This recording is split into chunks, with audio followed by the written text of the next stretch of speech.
Lefi Eswede Ayaulela Mema. Fiel é Deus, aleluia, amém? Quero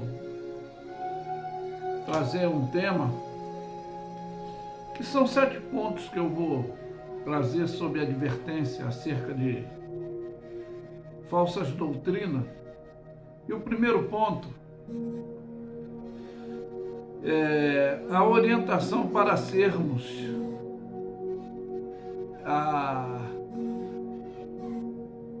vigilantes, atentos a toda e qualquer situação manipuladora, para não deixarmos nos induzir dentro dessa ação luciferiana, mas o dever de vivermos cristianizadamente.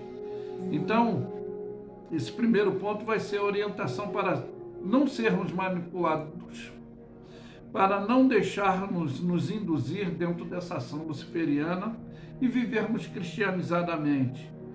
Que diz aqui, o livro de Colossenses capítulo 2, o versículo 4 em diante, diz assim: digo, porém, que ninguém vos engane com palavras persuasivas, porque, ainda que eu esteja ausente, isso Paulo esclarecendo, né?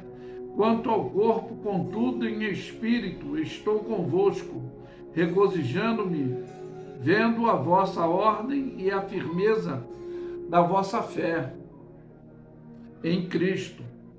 Pois como recebeste o Senhor Jesus, assim também andai nele, arraigados, edificados nele, confirmados na fé, assim como foste ensinados, crescendo em ação de graça, tendo cuidado para que ninguém vos faça presa sua por meio de filosofias vãs e sutileza, segundo tradições de homem, segundo o rudimento do mundo e não de Cristo, porque nele habita corporalmente a plenitude da divindade.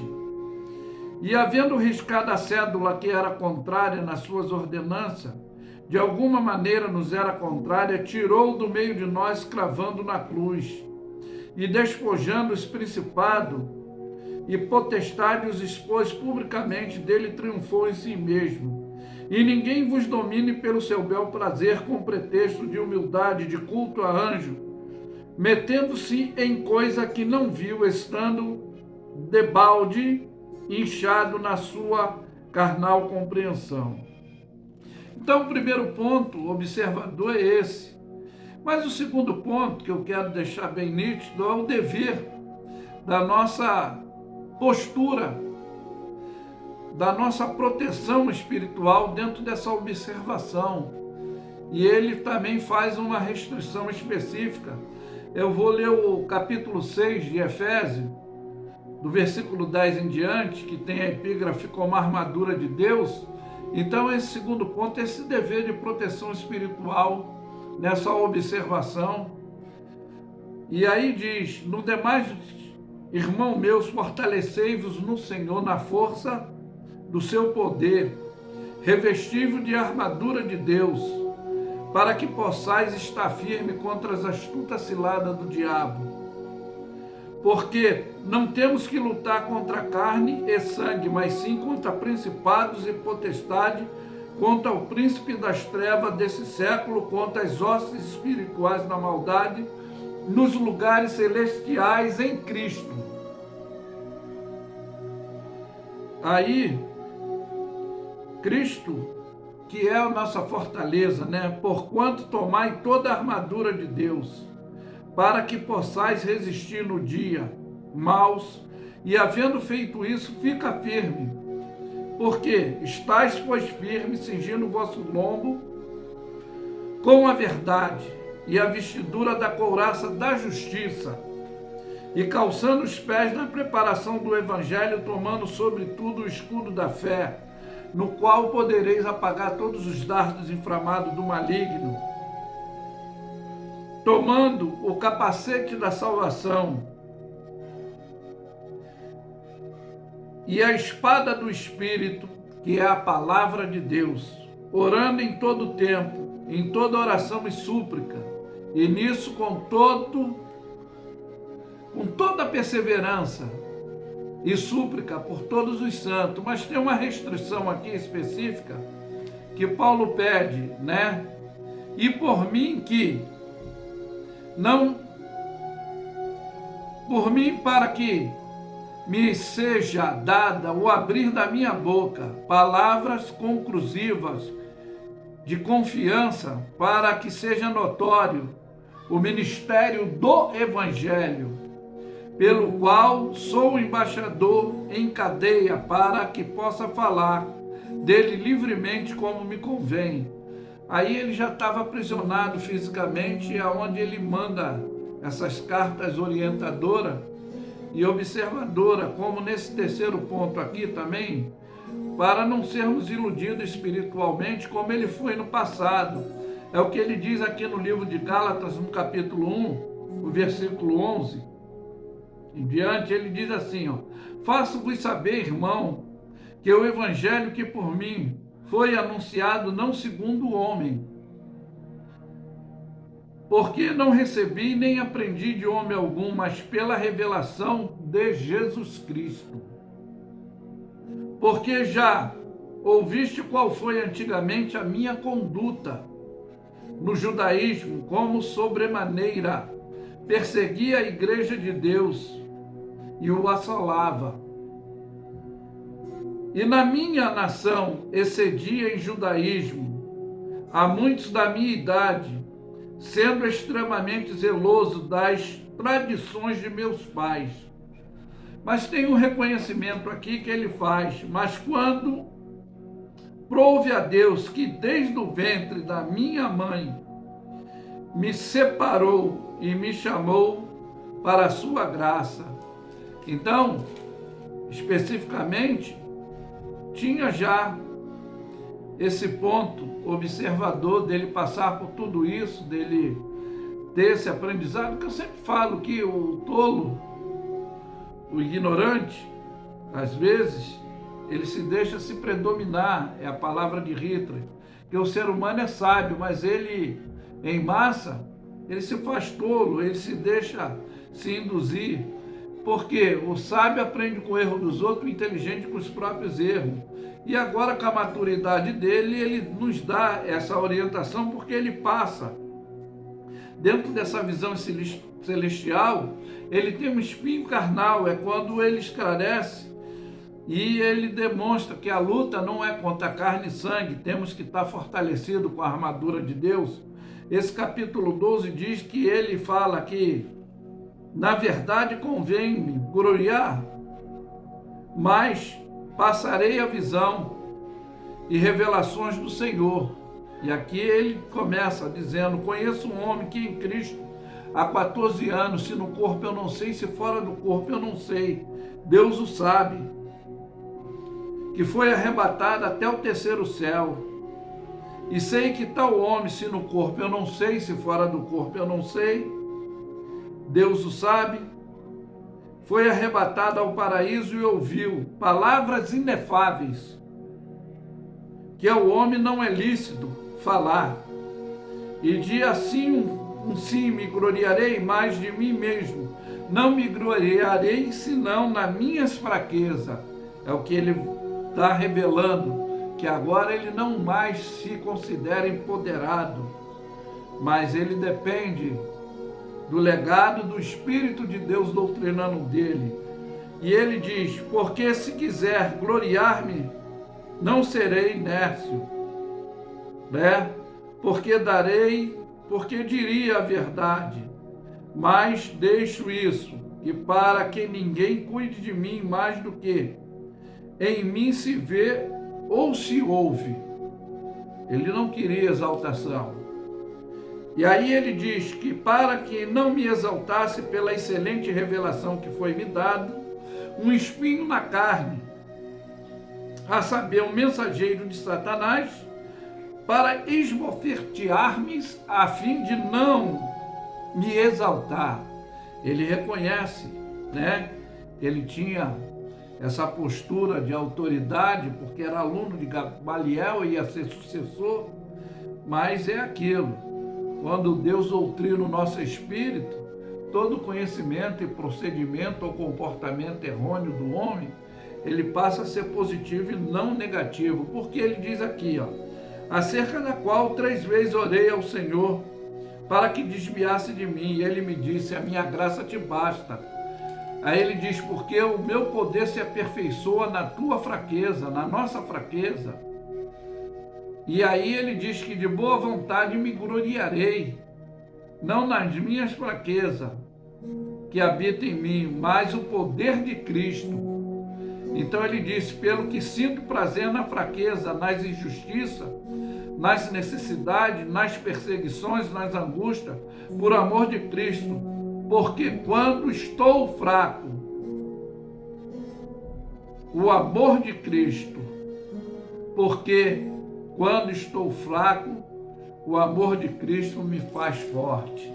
E essa estrutura de capacidade que ele revela que ele passou a ter.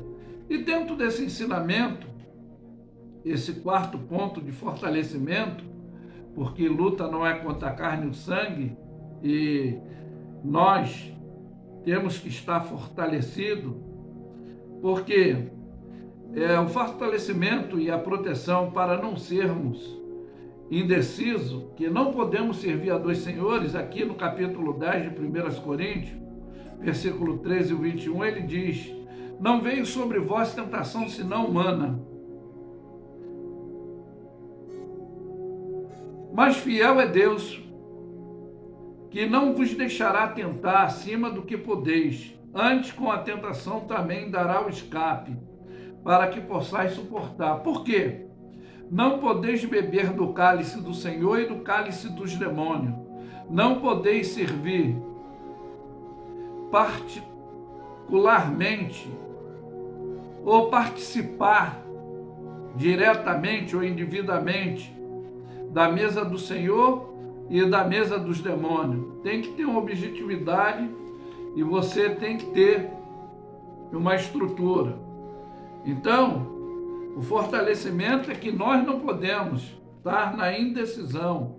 É por isso que nós temos que ter esse 7º ponto, e agora, esse 6º ponto, que agora ele determinativamente é o fechamento objetivo do Evangelho, que é específico, amadurecido. Quando ele fala aqui no capítulo 2 de 1 Coríntios, a minhas palavras, a minha pregação não consiste em palavra persuasiva, de pregação humana, né?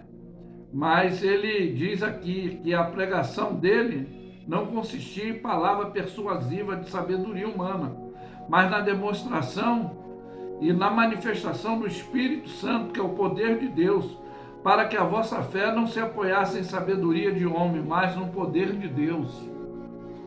E ele diz, todavia falamos sabedoria dos homens, perfeito, entre os homens, né? A sabedoria desse mundo, nem dos príncipes deste mundo, pois elas se aniquilam, mas nós falamos, nós os cristãos que temos atitude cristianizada, falamos sim a sabedoria de Deus oculta em mistério, qual Deus ordenou antes do século, para a nossa glória, o qual nem príncipe desse mundo conheceu, porque se conhecessem, eles nunca crucificariam o Senhor.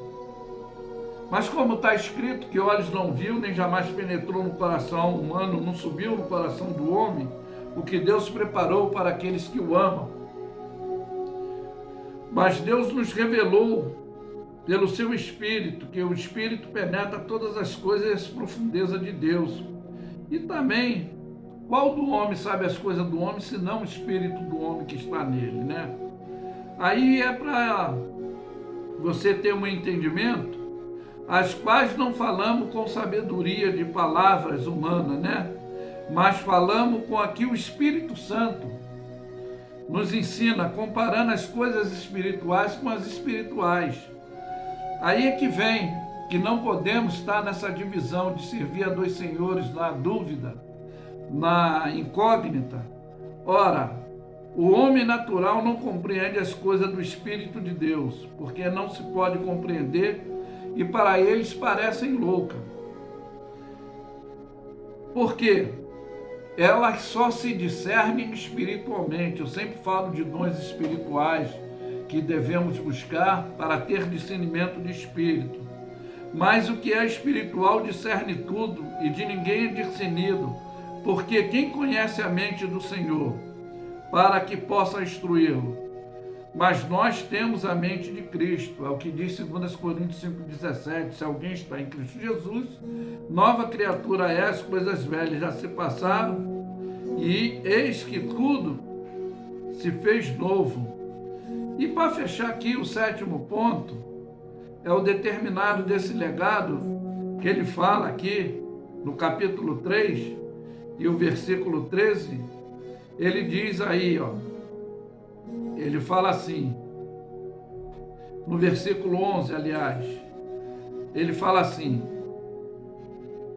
porque ninguém pode pôr outro fundamento além deste que está posto, o qual é Cristo Jesus. Então a determinação homologada da nossa estrutura de fé, ainda que vierem com filosofia, com palavras filosóficas, com persuasiva, mas se você já tem o legado do aprendizado do Espírito de Deus, ainda que vão pôr outro fundamento filosófico, ideológico, tentar te persuadir, e esse doutrinamento de obras da carne e fruto do Espírito é onde nós, com essa capacidade de discernimento, temos o gerenciamento desses frutos do Espírito, que é o Espírito de Deus doutrinando o nosso para essa ação cristianizada, não luciferianizada. E é aí que fica esses pontos dessas restrições que eu deixei bem especificamente, que a orientação para sermos determinados, não manipulados, deixarmos nos induzir por essa ação imperativa luciferiana e vivermos cristianizadamente. E o dever dessa nossa proteção espiritual é a armadura, que é a absorção de proteção que temos que ter dentro da palavra de Deus. É quando esse esclarecimento, de não sermos iludidos espiritualmente, que foi ele no passado, religiosamente. E a nossa estabilidade é contra essa soberba espiritual que possamos achar que sabemos, que conhecemos, como ele se sentia fortalecido, mas ele entendeu que há um ponto bíblico que ele diz que quando era menino, falava com o menino, discorria com o menino. Mas quando ele se fortaleceu nessa proteção para não ficar duvidoso nem ansioso, ele diz que deixou as coisas de menino, passou a ser homem e ficou objetivamente, especificadamente dentro da orientação doutrinária do Evangelho, que é essa armadura para aqueles que confiam no Senhor, se torna como um monte de Sião que não se abala. É essa determinação homologada que nós temos dessa postura, dessa proteção, que Deus, Ele é o nosso socorro, nosso refúgio, nossa fortaleza, e Ele não deixará vacilar os nossos pés, e Ele nos mantém nessa postura quando mantemos essa relatividade de koinonia. Mas que fica essa palavra expressiva e orientadora. E eu afirmo que Luffy é suede, ayaolela, mema. Fiel é Deus, aleluia, amém? Ficam todos na paz.